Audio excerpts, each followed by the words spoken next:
বাংলাদেশের যে মূল সমস্যা বেকারত্ব, সেই বেকারত্ব নিরসনের জন্য যে স্বার্থভাব চালু করা হয়েছে, সেই অনুসারে আমাদের মাদারীপুর জেলার যুব অধিকার পরিষদের পক্ষ থেকে আমাদের স্বার্থভাব দাবি করা হয়েছে। আমাদের সরকার ব্যবস্থা যে উপদেষ্টাগুলো রয়েছে তাদের প্রতি আমাদের বিনীত আবেদন, যুব অধিকার পরিষদের যে স্বার্থভাব দাবি রয়েছে সেগুলো যেন বাস্তবায়নে সর্বোপরি কার্যক্রম করা হয়। যুব সমাজের মুক্তির যে স্বার্থবা প্রস্তাবনা সেগুলো আমি তুলে ধরছি।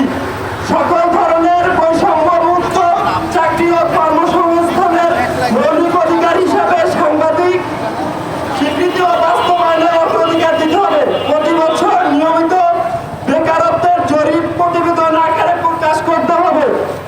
শিক্ষা সবর স্তরের চাহিদা ভিত্তিক কর্মমুখী শিক্ষা ব্যবস্থা প্রণয়ন ও বাস্তবায়নে অগ্রাধিকার দিতে হবে। আইসিটি ও তথ্য যোগাযোগ প্রযুক্তি বিভাগে তরুণদের দক্ষ হিসাবে গড়ে তোলার কার্যকারী পদক্ষেপ গ্রহণ করতে হবে। 3 নম্বরে রয়েছে সকল প্রকার চাকরিতে আবেদন ফি, অবৈধ সুপারিশ, যে কোনো জামানত ও বয়সীমা মুক্ত চাকরির ব্যবস্থা করতে হবে। ঘুষ ও দুর্নীতিমত অসাধু উপায় নিয়োগের সকল প্রক্রিয়া বন্ধ এবং সরকারি বেসরকারি চাকরি